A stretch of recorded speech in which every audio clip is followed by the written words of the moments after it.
Hello everyone, welcome to May and welcome back to my channel. My name is Ragan and we are going to talk today about this month's reading plans. If you've been around this year, then you will know that I am doing a TBR jar to pick 2 reads and then I mood read everything else. I, however, am not going to be pulling from Daddy Wrath this month because I am behind on these draws. I end up mood reading, and then specifically last month, I pulled the Atlas Paradox, which I don't want to read, and I was having such a good reading month in April that I just thought, if I read this book right now, it's going to put me in a slump. So I didn't read it, and I'm not drawing anything this month in May because I need to catch up on the ones that I've been pulling since January, you know? Also in May, I'm going to be gone for 10 days. I'm going back home to America for a wedding, which I'm so excited about, but that means that I'm going to be reading more like ebooks and picking up things for some video projects. I have not put out a monthly wrap up for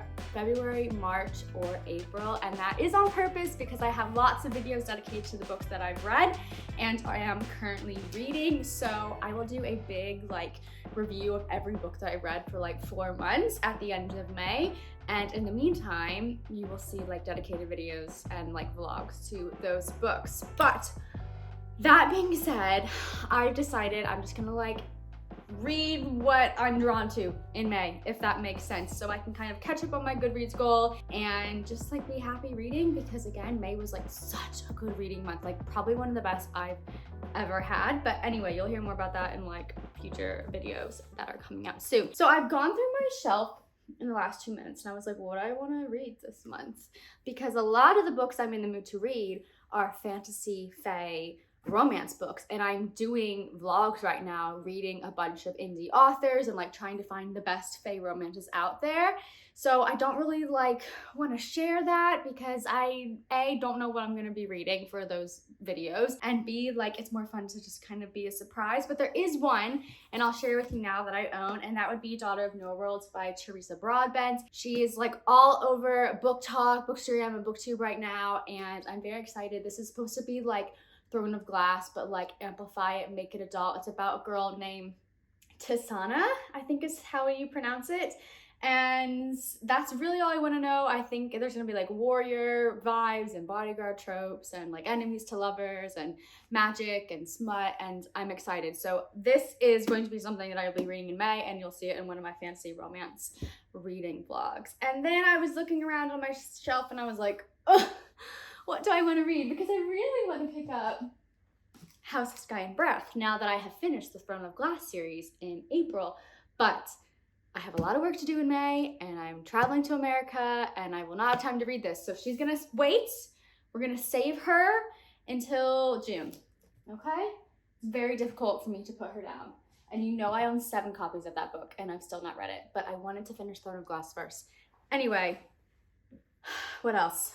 Okay, the next book that's like calling to me right now from my physical TBR would be a new haul, and that would be 7 Faceless Saints by M.K. Lobb. This just came out. This is the Fairy Loot exclusive edition. I hauled it recently and like it's very pretty. If you want to see this haul, I will pop it up on the screen and down below for you. This is a YA angsty, very angsty, I've heard, fantasy murder mystery that has a second chance romance element to it. I think like this girl and this guy, they have feelings for each other, they used to be together, whatever, and they have to team up again to like solve these murders. I believe this is the start of a series. I'm intrigued. It seems pretty short, so that's good. And then I actually am going to finally start. I've had this book for years. I actually own 4 books in the series, and that would be Truth Witch by Susan Dennard. This is book 1 in the Witchland series. All I know about this is that people rave about it. It's a older YA series, and it's about 3 empires that like all go to war against each other, and there are some people that are born with witchcraft. Oh yeah, this came out in 2015, so a little bit older. And this book 1 I know follows a truth witch and a thread witch, and they are like on the run, and they have to team up with a wind witch, and there's just like witchcraft. I keep saying the word witch. I'm intrigued. Sarah J. Maas has blurbed it. Let me know if you have read the series. I'm kind of going into it blind, but I'm here for the witchy vibes.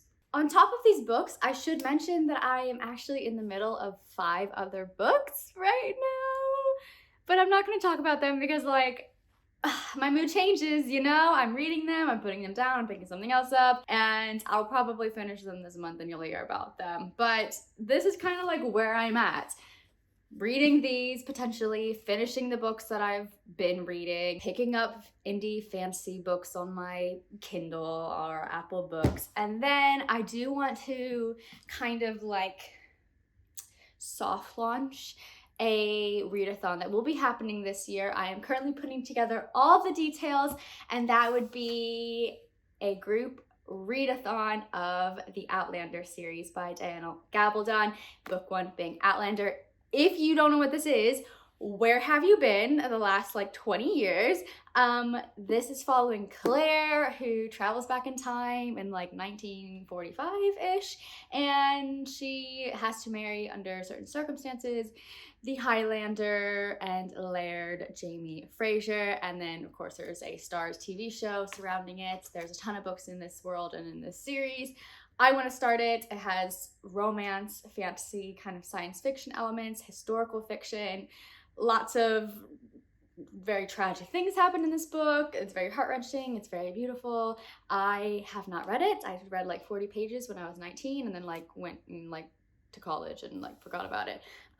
So keep an eye out for my announcements regarding Outlander, and if you are interested, drop a little like Scottish flag emoji down below to let me know, and like let me know your thoughts, if there's anything that you want to see in this reading challenge, readathon, series, binge, whatever we end up doing. I am close to Scotland, living here in England, so I'm hoping that maybe we can do something fun. I could do some sort of like traveling vlog video that like incorporates the book and maybe some of the sets or something. I don't know, but yes, so keep that in mind. But I don't think we're gonna be reading this month for sure. That is all I have to share with you today. I know this is a very chaotic like TBRs, loosely speaking, May reading plan.